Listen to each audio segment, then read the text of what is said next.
Contrato em psicologia é uma dúvida sua também? Se é uma dúvida sua, fica aqui nesse vídeo para a gente conversar sobre o assunto. Bom, primeiramente que muitos psicólogos costumam fazer somente contratos verbais.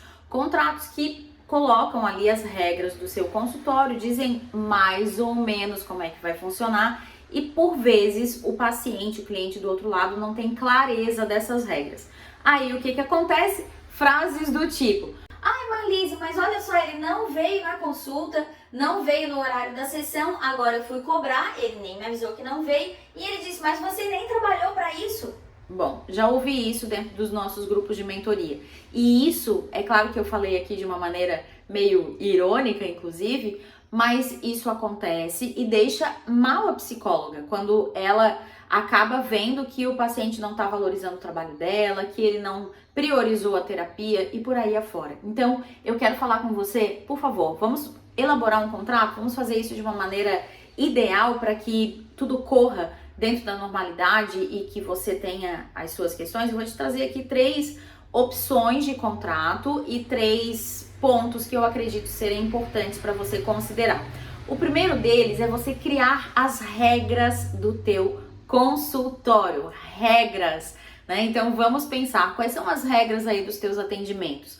Por exemplo, cancelamento. Com quanto tempo de antecedência que o teu cliente, o teu paciente pode fazer o cancelamento da sessão? Fui viajar, tive um imprevisto, eu posso te avisar no mesmo dia? Eu posso te avisar 1 hora antes? Tenho que avisar 24 horas de antecedência? O que acontece? Em quais casos, né, casos extraordinários que eu vou desconsiderar? Tipo, aconteceu um acidente de carro, não vou conseguir chegar, isso eu vou desconsiderar ou eu vou cobrar?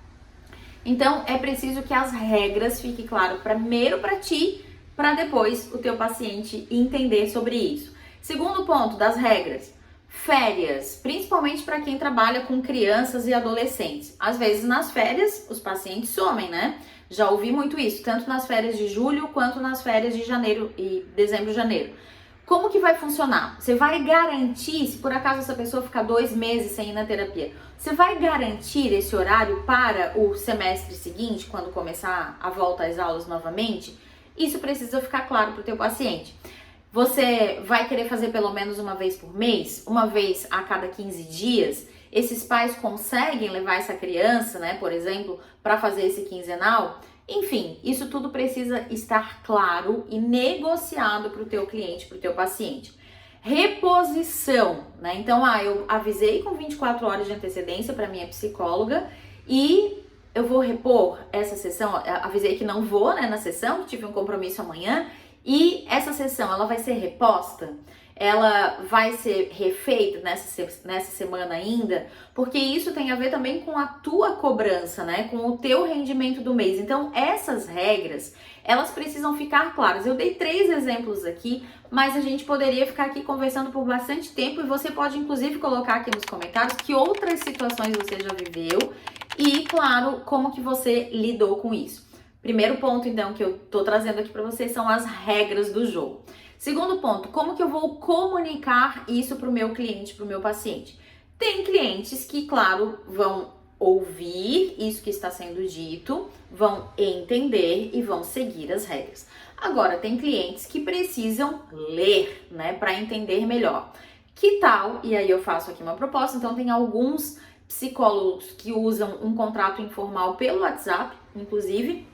Ali manda um texto bem elaborado, falando sobre as regras, como que funciona a psicoterapia, a questão do sigilo é importante mencionar, a questão do atendimento online, se você faz ou não, né? Em caso de impossibilidade de fazer presencial, se pode ser online, ou se você faz exclusivamente online, colocando que a sessão tem o mesmo valor que uma sessão presencial, e aqui valor eu não falo em valor monetário, mas em valor de entrega. E, enfim, isso precisa ficar claro. Alguns usam uma mensagem de WhatsApp e a pessoa responde lá com ok, entendi, vai tirar suas dúvidas e ali faz esse acordo. Então, primeiro o acordo verbal, depois um acordo por escrito pelo WhatsApp. Só que a gente tem, aí eu já entro aqui no terceiro ponto, a gente tem uma necessidade de organização dentro do teu consultório de psicologia, que é a questão cadastral, de fazer, por exemplo, uma coleta de informações quando o teu cliente entra. como, por exemplo, nome completo, CPF, endereço, e-mail, WhatsApp. Se a pessoa tem um pagante responsável, no caso de uma criança ou adolescente, se é um pai ou uma mãe que paga, quem é, a nota fiscal vai sair no nome de quem, né? Então, importante aqui, só vou abrir um parênteses, né? A nota fiscal, ela pode sair no nome do pai, da mãe, do responsável por aquela criança, pelo adolescente, pelo jovem, né? Até 21 anos ainda pode fazer isso, ou até 24, desde que esteja na universidade, mas no corpo da nota, né, do recibo, é necessário que o nome dessa pessoa, do atendido, esteja dentro do documento. Voltando aqui à questão da organização, você precisa coletar todos esses dados. De quanto em quanto tempo é a sessão, se é uma sessão semanal, qual é o valor acordado, a data do vencimento, né? Então, isso tudo tá lá dentro das regras que eu falei, mas que precisa ser acordado com o teu cliente. Então a minha cobrança aqui no meu consultório de psicologia é pós, né? Então eu faço o atendimento dentro desse mês e eu te cobro, você me paga até dia 5, dia 10 do mês que vem. A minha cobrança é antecipada, então eu vou passar as datas desse mês, você confirma, você faz o pagamento e aí você usufrui das sessões. Isso precisa ficar claro e a regra é tua. Não existe uma legislação que diz, não, você só pode cobrar depois, você só pode cobrar antes. Não, não existe. Você mesmo vai fazer as suas regras, ok? Voltando à parte cadastral, além então desses dados que vão ser úteis na emissão da nota fiscal, do recibo, você precisa ter também a anotação de qual foi o valor da sessão que foi combinada, a data do pagamento, como é que é esse pagamento, se você vai enviar um boleto, se você vai enviar um Pix, né, os dados do teu Pix para que ele deposite, se você vai enviar a nota fiscal e para onde vai enviar, né, via e-mail, para onde que vai, tudo isso precisa ficar claro.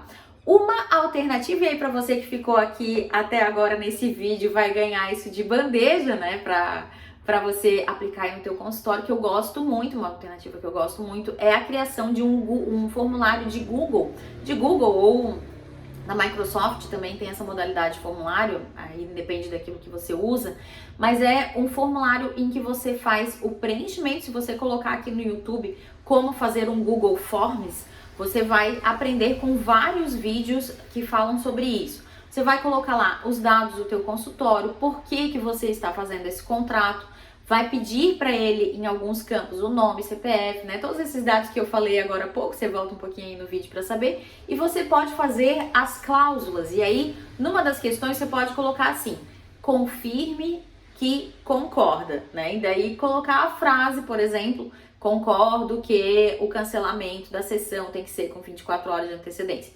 Concordo que o valor da sessão é X. Concordo que tenho que chegar pontualmente, caso contrário, minha sessão terá horário reduzido. Enfim, todas as regras precisam ficar claras. E aí, como ele está preenchendo com o e-mail dele, do teu paciente, dele ou dela, né, do teu cliente, e está preenchendo com seus dados pessoais, é cada vez que ele confirma essas informações, e praticamente como se fosse uma assinatura, de maneira lida, né, onde a pessoa vai ler como fazer aquilo ali. Eu espero que esse conteúdo tenha sido útil para você. Deixa aqui embaixo nos comentários as dúvidas que você tem a respeito de contrato em psicoterapia, que eu posso te ajudar com outros conteúdos como esse. Fique bem, faça bem o seu trabalho e, claro, ganhe bem. Se precisar da nossa ajuda para pagar menos impostos, aqui embaixo tem um link de diagnóstico, onde você pode aprimorar a tua prática clínica através do pagamento de impostos adequados. Então, a gente te ajuda nisso com um diagnóstico fiscal e tributário totalmente gratuito. Vem com a gente!